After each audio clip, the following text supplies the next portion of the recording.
So now we know how we can define our own struct blueprint and how we can then use it in our code. Now I want to come back to pointers. Because in this code, which we wrote here, everything works, but it's not optimal. It's not optimal because when you call a function and you pass a value to a function, or if a function returns a value, that value is always copied.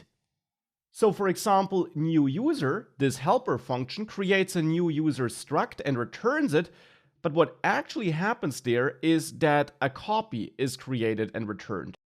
So actually two user objects are placed in memory. Now this one, which is created in new user, will be cleaned up relatively quickly because it's not required and used anymore once the function execution stops. But nonetheless, allocating and using two slots in memory just for the creation of one user object is simply not optimal. And structs are more complex than just strings and integers. They can store an unlimited amount of data in them. They can even store other structs in them. As we're doing it here, we're storing created date, which is another struct. As we see here, it is a struct defined by the Go team, and therefore copying such struct instances unnecessarily is something we typically want to avoid. Now to avoid it, we can use pointers.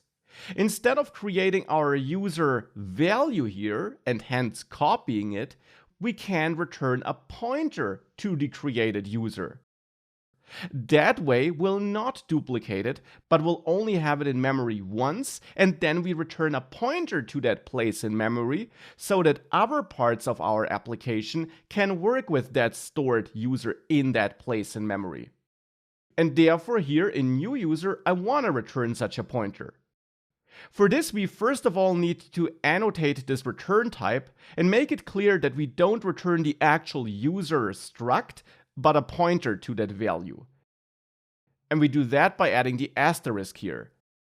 That's what you learned in the pointers course section. By adding the asterisk in front of a type, you make it clear that you will not store a value of that type, but a pointer to such a value of that type. And then here, instead of returning the user struct, which is the value itself, we want to get the address of that user variable, so of that value in memory, and we learned that we get that address by using the ampersand symbol here. And now new user creates a user, stores it in memory, and then returns a pointer to that value in memory. And now in the main function, we just need to tweak this line a little bit, because new user does now return a pointer. The new user variable, in which I want to store the returned value, expects a user value itself though, so not a pointer to a user value, but the value itself. Now to make that work, we got two ways.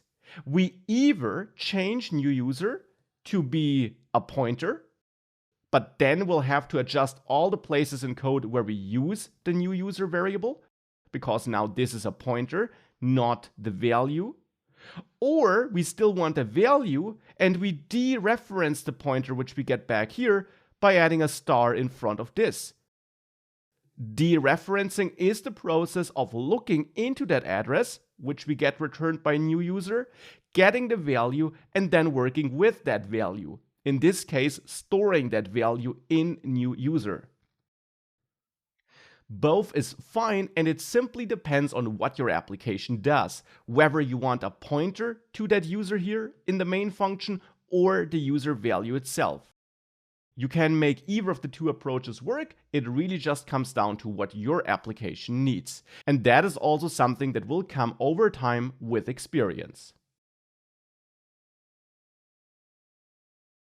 Now let's build up on this struct and pointers knowledge. I'll add another function here, which I'll name output user details. Now this function should deal with a user struct. It should get a user struct, because that's the idea behind structs, that we can pass around the entire data packages. And here I want to get such a data package. And then I want to output some user data. So here I expect to get a user. You can name the parameter however you want, which is of type user, so our struct here. And then I just want to output this with the printf function here. And I'll just say my name is. Then I want to output the values of first name and last name. And I'll say in parentheses born on and output the date value here. That's my idea here. And then therefore here, the three parameter values which we need thereafter are the values that we want to output here in the same order as we referenced them here. And hence that would be the user first name, last name, and then also the birth date. But how does that work now? How do we get access to the individual pieces of data in the struct? We learned how we can output the entire struct. That's what we're doing in line 44. But how can we access the individual data pieces in cases like this, where we just need the first name and last name and birth date, but not the created date? Well, you work with a struct just as you work with a package in that case. You use the variable name that contains the struct, in this case this parameter, and then you use the dot notation. And with that dot notation, you then get access to those keys, to those fields that are stored inside of the struct. So for example here to the first name, and then separated by a comma for the next value that I want to output, the last name. And then another comma and the birth date. Now with this approach here, with line 48, we're outputting that user data in a more formatted way, and we now see how we can access the individual pieces of data that are stored in a struct. And you can also nest this in case you would need access to the created date, which is a struct itself as we saw. You can also add a dot on that struct, so on that date time struct here, which is provided by the time package, and also dive into some fields or even functions that belong to this struct, something we haven't learned about yet, with another dot here. So you can chain, as it's called, multiple structs after each other and dig deeper and deeper into such nested structs as well, in case you need to. But here we don't need to do that, hence I deleted that line again. We just want to output the user data like that. And now here, instead of outputting new user like this, we could call output user details and pass new user to it. Save everything and then open up that terminal again and run our module again. And now if I enter some data here real quick, we see that output works.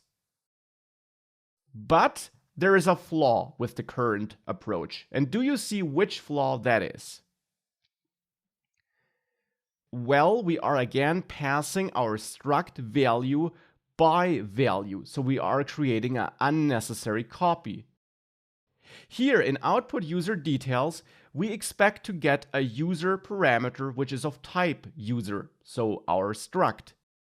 And then we pass new user as a value when we call that function. Now, new user is not a pointer because we dereference it here. It is the actual struct value. And therefore, as we learned, a copy will be created if we call a function and pass that value to that function.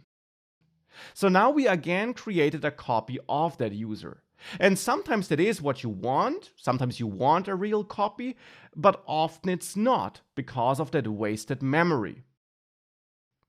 So therefore, in output user details, it would be better if we don't get the entire user value, but instead again the pointer to that value.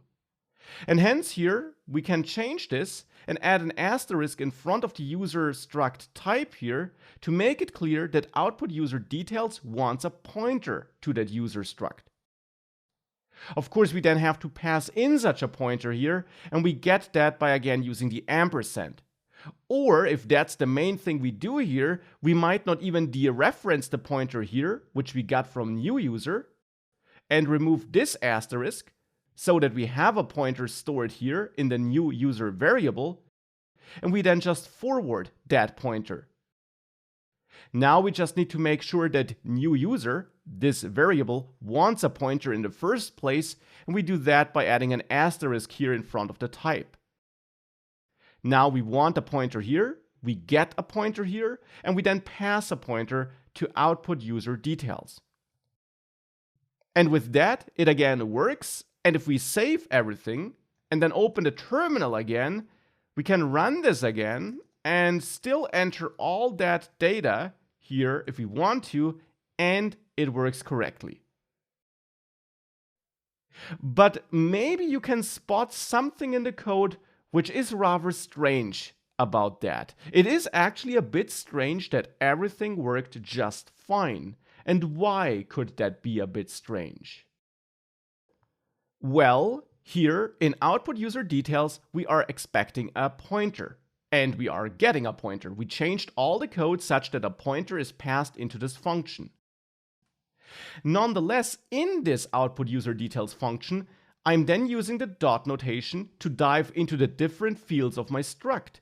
But wait a second, user isn't the struct instance, it's a pointer to that instance. So user actually is a variable that just contains the address to the user struct, but just the address in the end. So we are using the dot notation on the address here, not on the actual struct value. So that shouldn't work normally. And it didn't work before in the previous course section when we worked with integers and strings and pointers. Well, here we're simply using a little shortcut Go is providing to us. Theoretically, you would have to first of all dereference the pointer by adding an asterisk, and then wrap this in parentheses so that you first dereference it and get the value, and then you use the dot notation on that dereferenced value. That would be the correct way of writing this. But since this is a bit cumbersome, and it's a very common scenario that you get a pointer to a struct, but you then want to access fields in that struct, Go gives you a shortcut and actually allows you to use the dot notation on a pointer to a struct, and behind the scenes it will then automatically dereference it for you. That's a little convenience that's built into Go when you work with structs and pointers, because as you probably recognized by now, it is quite common to combine pointers with structs to avoid the unnecessary memory cluttering. And that's why this works, even though it theoretically shouldn't work.